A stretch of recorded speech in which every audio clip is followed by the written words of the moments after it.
todos, mi nombre es Víctor Silva, soy pastor de la Iglesia Anglicana San Marcos de acá de Valdivia, y Martín me pidió que por favor predicara esta sección del Evangelio de Marcos, debido obviamente al duelo que él y su familia están viviendo. Oremos entonces. Padre nuestro, gracias te damos por reunirnos para escuchar tu palabra.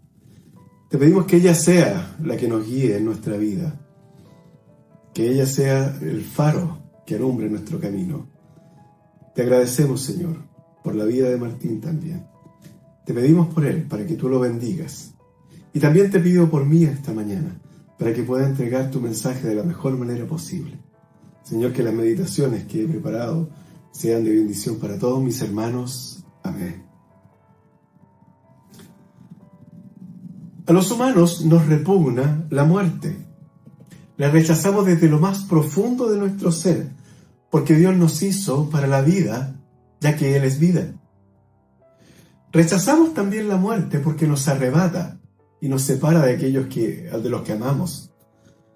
La repudiamos porque un día también a nosotros nos tocará partir de este mundo. Y por último también la repudiamos, la rechazamos, porque la muerte no es natural. A pesar de lo que se diga, ella es una intrusa en la buena creación de Dios, y es el justo pago por nuestro pecado. La muerte física es la forma visible que tiene Dios de mostrar esta muerte espiritual que trajo el pecado a nuestra vida y que nos separó de Él y de nuestro prójimo. Hoy día estoy muy asombrado porque la providencia de Dios ha hecho que este pasaje tenga mucha relación con lo que está viviendo Martín y su familia, porque trata de la muerte, del poder de Jesús sobre ella y cuál debiera ser nuestra respuesta. En el sermón anterior se vio que Jesús fue a la región de Gadara, al otro lado del mar de Galilea, y encontró un hombre poseído por muchos demonios, a los cuales expulsó de él. Este hombre quiso acompañarlo, pero Jesús le dijo que no, que diera testimonio de él en medio de los suyos. Así que el ex endemoniado ahora pasó a ser un misionero de Jesús. En el pasaje que estamos viendo hoy día, en el versículo 21, dice: cuando Jesús pasó otra vez en la barca al otro lado, se reunió una gran multitud alrededor de él, así que él se quedó junto al mar. Jesús estaba al otro lado del mar de Galilea y vuelve en barco. Y la gente lo sabe. Dado que Jesús era muy conocido y la gente esperaba que él hiciera cosas por ellos, fueron a esperarlo a la playa. Y Jesús, al ver esta multitud, se queda con ellos en la playa. Uno de los que esperaba, dice Marcos, fue uno de los oficiales de la sinagoga, llamado Jairo, que al ver a Jesús se postró a sus pies y le rogaba con insistencia: mi hijita está al borde de la muerte. Te ruego que vengas y pongas las manos sobre ellas para que sane y viva. Sinagoga significa reunión. Y tal como la palabra iglesia pasó de designar la actividad, iglesia significa asamblea, pasó a designar la actividad que hacían los creyentes juntos, a designar el lugar donde se reunían los creyentes. Así que Jairo eran los oficiales de la sinagoga del lugar donde estaban viviendo. Probablemente era Capernaum, que era el centro de operaciones de Jesús. Y la sinagoga fue la solución que hallaron los exiliados en Babilonia para seguir rindiéndole culto a Dios, ya que no podían ir a Jerusalén, porque eran esclavos, y de ir el templo estaba en ruinas. Así es que ellos empezaron a reunirse en grupos para seguir orando y aprendiendo la ley de Dios. Entonces, cuando Jairo, este oficial de la sinagoga, llega a los pies de Jesús, se postra ante él. Los líderes judíos, los líderes religiosos judíos, rechazaban a Jesús porque él no calzaba dentro de las normas que ellos, los líderes religiosos, habían impuesto a la sociedad judía de la época. Por ejemplo, Jesús sanaba en sábado, lo que para ellos era romper el reposo de ese día. También dijo que perdonaba pecados. Para ellos era una blasfemia porque solamente Dios podía perdonar pecados. Pero lo que ellos no veían era que Jesús era Dios. También Jesús se reunía y comía con gente a los cuales estos líderes consideraban pecadores y más o menos que no querían tener ninguna relación con ellos. Sin embargo, Jesús se juntaba con ellos, comía con ellos y les conversaba.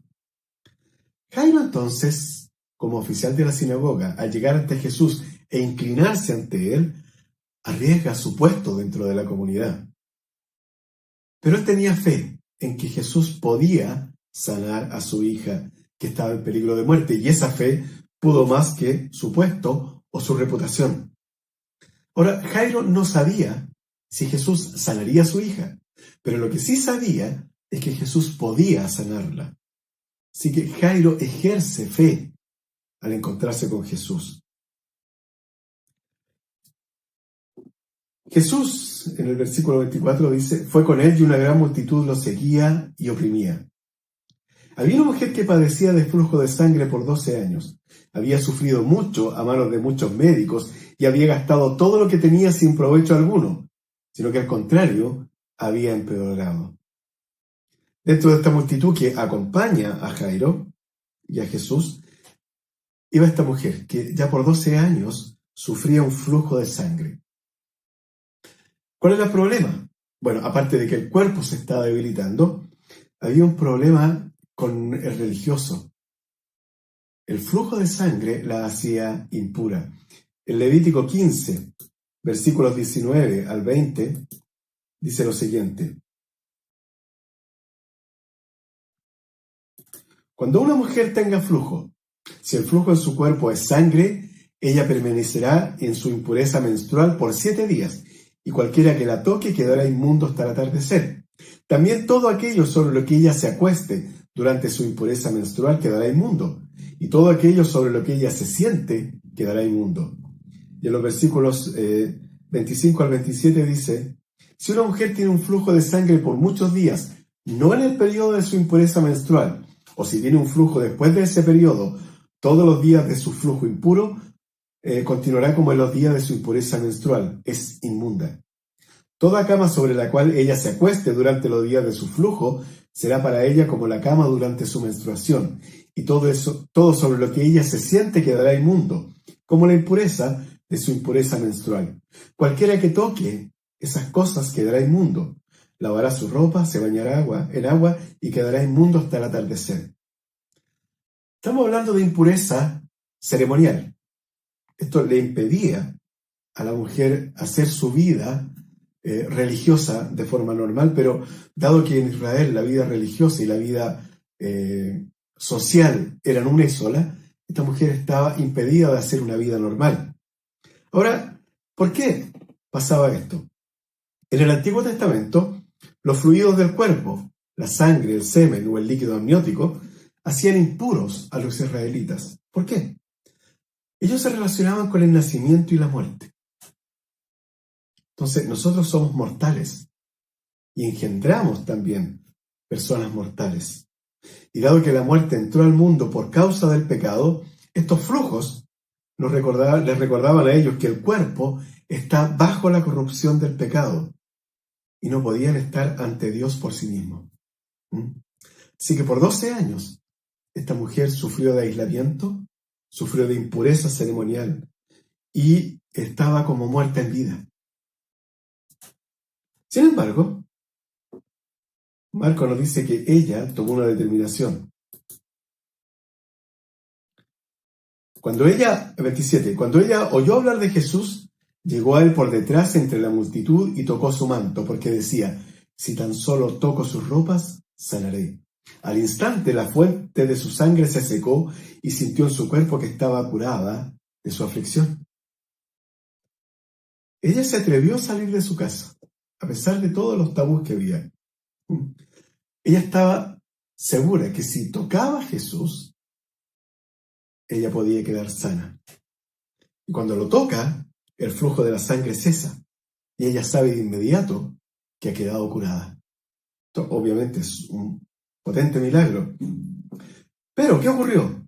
Enseguida Jesús, dándose cuenta de que había salido poder de él, volviéndose entre la gente, dijo, ¿quién ha tocado mi ropa? Jesús, cuando fue tocado por la mujer, se dio cuenta, dice que había salido poder de él. No sabemos nosotros cómo se dio cuenta, pero él supo que había sanado a alguien y quiso saber quién lo había tocado. Miren la respuesta de los discípulos. Versículo 31. Sus discípulos le dijeron: ¿ves que la multitud te oprime y preguntas quién me ha tocado? No fue muy respetuoso de parte de ellos, a diferencia de la mujer. Pero él miraba, dice en el 32, a su alrededor para ver a la mujer que lo había tocado. Entonces ella, temerosa y temblándose, dándose cuenta de lo que había sucedido, vino y se postró delante de él y le dijo toda la verdad. Jesús insiste en saber quién lo tocó. Y ella fue con miedo, dice Marcos, ante él. ¿Por qué tuvo miedo? Porque Jesús pudo haberle acusado de haberlo dejado impuro a él. A propósito, porque lo hizo intencional. Sin embargo, ¿qué le dice? Hija, versículo 34, tu fe te ha sanado. Vete en paz y queda sana de tu aflicción. Jesús le dice, tu fe te ha sanado o te ha salvado. En griego son la misma palabra. ¿Por qué le dice eso? Porque Jesús, en un sentido simbólico, resucita a esta mujer. Ella estaba muerta espiritualmente en vida, no a causa del pecado, sino a causa de su impureza ceremonial. Pero Jesús la vuelve y la restaura a que tenga una vida con Dios, a que tenga una vida social. Ojo con las palabras. Cuando Jesús le dice, tu fe te ha sanado o te ha salvado, no fue la fe de ella la que la sanó, fue la fe en Jesús que tuvo ella, que son cosas distintas. Porque la fe en sí misma o por sí misma no hace nada. Uno puede creer lo que sea, pero eso no quiere decir que sea real o que sea efectivo. Sin embargo, la fe en Jesús sí es real y sí es efectiva, siempre. Así que hay que tener cuidado a veces con las palabras que usamos. Una pregunta, ¿en qué basas tu fe? ¿En ti y en lo que haces? ¿O por el contrario, la basas en Jesús? Es bueno que uno medite ante estas preguntas. ¿Por qué? Porque puede que se lleve una sorpresa. Puede que de verdad uno crea que está confiando en Jesús cuando en realidad está confiando en lo que uno hace. Así que hay que tener cuidado a veces también con nuestra propia fe. Hay que ponerla sobre Jesús, en Jesús, no en nuestros actos, ni siquiera en nuestra fe, sino que en Jesús. En los versículos 35 al 43, dice, mientras él estaba todavía hablando con la mujer, vinieron unos enviados de la casa del oficial de la sinagoga diciendo, tu hija ha muerto. ¿Para qué molestas aún al maestro? Pero Jesús le dice a Jairo, no temas, cree solamente. Esto es muy, muy fuerte. No molestes al maestro. Y Jesús como que no escucha a esa gente y le dice a Jairo, no temas, cree solamente. Y dice en el 37, y no permitió que nadie fuera con él sino Pedro, Jacobo y Juan, hermano de Jacobo. De aquí viene el dicho Pedro, Juan y Diego, que Jacobo es el mismo nombre que Diego en castellano. Y fueron a la casa del oficial de la sinagoga, y Jesús vio el alboroto y a los que lloraban y se lamentaban mucho. Es muy interesante que para Jesús nuestros problemas no son nunca una molestia. Él vino a servir. En Lucas 11, 9 y 10 dice, pidan y se les dará. Busquen y hallarán. Llamen y se les abrirá. Porque todo el que pide recibe, y el que busca halla, y al que llama se le abrirá. Jesús no dice, pidan, pero no sean cargantes. No dice, oye, ya está bueno. No, Él quiere que le pidamos constantemente. ¿Por qué? Porque así mostramos dependencia de Él, mostramos fe en Él. Y estas palabras que le dijo a Jairo deberían ser para nosotros, quedar grabadas en nuestro corazón. No temas, cree solamente. Vimos que cuando llegó a la casa todos estaban llorando. En Medio Oriente, la pena y el dolor se viven sin vergüenza. ¿Mm? La gente llora y grita. ¿Mm? Se lamenta de manera muy ruidosa. No ven feo mostrar sus sentimientos de dolor, como ocurre en Occidente, que como casi de mal gusto. Y Jesús les pregunta, ¿por qué están llorando? Aunque la pregunta pareciera que no tiene mucho lugar, porque es evidente que están llorando porque la niña ha muerto. Pero él les dice, la niña no ha muerto, sino que está dormida. Si alguien llegara hasta aquí, vería a Jesús como un insensible, que se está burlando del dolor y del sentimiento de los padres y de la familia. Una pregunta, ¿quién tenía razón? ¿Los deudos o Jesús? Y lo cierto es que ambos. Los familiares habían visto morir a la niña. Para ellos era seguro, estaban seguros que la niña había muerto. En esos tiempos, la muerte de los niños era muy común. La gente no huía de la muerte, sino que estaba presente en sus vidas. Así que ellos estaban acostumbrados a ver personas muertas, así que sabían que la chica había de verdad muerto.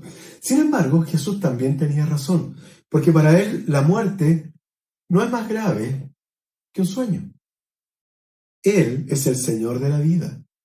Tiene poder sobre la muerte. ¿Qué hace Jesús? Echando fuera a todos, Jesús tomó consigo al padre y a la madre de la niña y a los que estaban con él y entró donde estaba la niña. Y tomando a la niña por la mano le dijo, Talita cum, que traducido significa, niña, a ti te digo, levántate. Solo eso. No hizo ningún escándalo, no gritó, no invocó a nada, simplemente tomó a la niña de la mano y le dice Talita cum o Talita cumi, como en algunas partes. Y la niña se levanta. Dice, al instante la niña se levantó y comenzó a caminar, pues tenía 12 años. Estaba en la flor de comenzando la adolescencia, tenía mucha energía. Al momento todos se quedaron completamente atónitos, dice Marco. Entonces Jesús les dio órdenes estrictas de que nadie se enterara de esto y díjole que le dieran de comer a la niña. ¿Por qué le da de comer? La niña había estado enferma, necesitaba energías. Y la gente, sé que la gente quedó atónita. Atónito significa asombrado, temeroso, también algo así como horrorizado. ¿Por qué? Ellos, como dije antes, sabían que los muertos, quién era un muerto, pero también sabían que los muertos no resucitan. Mucha gente hoy día cree que en la antigüedad la gente atribuía a los dioses todo aquello que no entendían. Sin embargo, ellos conocían muy bien el ciclo de la vida. Por eso se espantaron cuando vieron que la niña se levanta, porque sabían que los muertos no resucitan. Y Jesús le dice, a diferencia del ex endemoniado, le dice a la gente que no diga nada. ¿Por qué? Porque él no quiere ser visto solamente como un curandero. Él quiere ser visto como el Hijo de Dios. Al principio dije que repudiamos la muerte porque nos separa de los que amamos, porque fuimos hechos para la vida. Pero Jesús nos muestra que Él tiene poder sobre la muerte. En este pasaje aprendimos que Él da vida a los muertos espirituales, como la mujer del flujo. Y para que sepamos que esto es verdad, resucita corporalmente a la niña.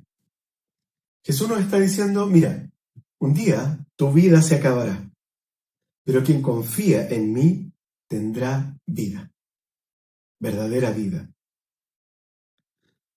Una parte que no leí del pasaje es que cuando Jesús dijo que la niña dormía, en el versículo 40 dice, y se burlaban de él. ¿Por qué la gente se burló de él? Porque para ellos Jesús era un milagrero, era muy conocido por eso, un curandero, pero nada más. Ellos no vieron lo que vio Jairo en Jesús, ni la mujer con el flujo de sangre, que era mucho más que eso, que tenía verdadero poder, un poder que no era de este mundo.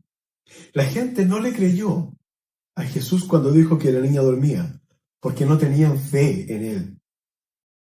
Hoy día Jesús nos dice lo mismo que le dijo a Jairo, ante los problemas que parecen insolubles, nos dice, no temas, cree solamente.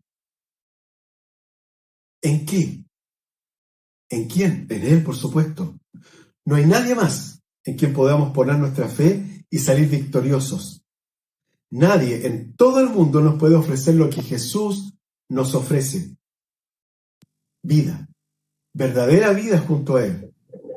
Jesús te llama a confiar siempre en Él y a estar constantemente pidiéndole como muestra de confianza. Solo Él puede decirnos, yo he venido para que tengan vida y para que la tengan en abundancia, como dice el Evangelio de Juan. Jesús entonces tiene el poder de dar vida, tiene el poder de cambiar nuestra vida. El hombre que llega o la mujer que llega a los pies de Jesús y se arrepiente de sus pecados, muere. Ese es el viejo hombre. Y Jesús nos hace nacer de nuevo, nos da una nueva vida, aun cuando estábamos muertos en nuestros delitos y pecados. Pablo dice, nos resucita con Él. Jesús solamente nos pide fe, nada más. Pero eso obviamente tiene un costo, y que es dejar de confiar en mí mismo y en mis obras. Algo que es muy, muy difícil para algunas personas, aún en nuestras iglesias. ¿Qué pasó con Jairo, con su hija y el resto de la familia? La Biblia no lo dice. No cuenta nada más qué pasó con ellos. Pero me gustaría pensar que Jairo hizo honor a su nombre. Jairo significa Yahvé ilumina. Y me gusta creer que siguió creyendo en Jesús hasta el fin de sus días. Me gustaría que todos nosotros fuéramos Jairo y seamos iluminados por Dios para creer en aquel que tiene el verdadero poder sobre la vida y la muerte y que lo usa con misericordia para darnos no solamente vida acá, sino vida eterna. Así que hoy tenemos a tener la fe de Jairo, la fe de la mujer con el flujo de sangre en Jesús. Cuando estés lleno de problemas, cuando no veas solución a ellos, Jesús es la única esperanza que tenemos. Cuando, humanamente hablando, no hay esperanza. Así que pide, busca, llama y Jesús responderá. Me emocionó mucho ver la publicación que puso Martín en su Facebook. Puso, aleluya, mi papá descansa en los brazos de su rey. Mi papá venció al COVID, venció la enfermedad y el dolor porque Jesús le llevó en sus brazos. La victoria de Jesús es su victoria. Es muy, muy emocionante. En vez de ser una víctima del COVID, es un vencedor del COVID porque ahora está viviendo con su Salvador. Como ves, esa fe de Jairo es posible hoy día.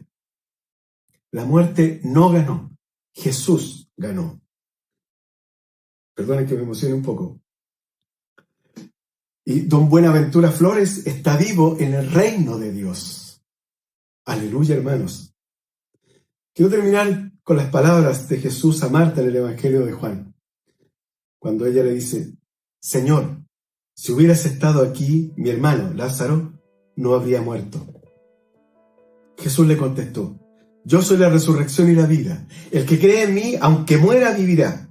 Y todo el que vive y cree en mí, no morirá jamás. ¿Crees esto? Le pregunta Jesús. Yo te pregunto lo mismo.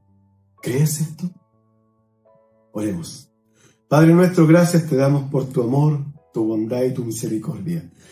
Gracias, Señor, por estas lecciones de fe que vemos en la Escritura, de personas comunes y corrientes, de personas que tenían mucho que perder, otras que no tenían nada que perder. Y sin embargo pusieron su fe en ti, confiaron en tu poder, en el poder que le diste a tu Hijo, para sanar, para salvar, para dar vida. Te damos gracias hoy día, Señor, por Martín, por su familia. Te damos gracias por la vida de su papá. Te damos gracias porque él también puso su fe en ti y hoy día está más vivo que nosotros, porque está en tu reino. Así que, Señor, la muerte no tiene poder sobre los cristianos, porque tú, Jesús, moriste por nosotros. Así que damos gracias a Dios por esta palabra, damos gracias a Dios por la fe puesta donde debe estar en Jesús, Y sigamos orando. Queremos seguir orando, Señor, por Martín, para que tú le des consuelo y tu paz junto al resto de su familia en medio de todo este dolor. En el nombre de Jesús. Amén. Que Dios los bendiga, hermanos.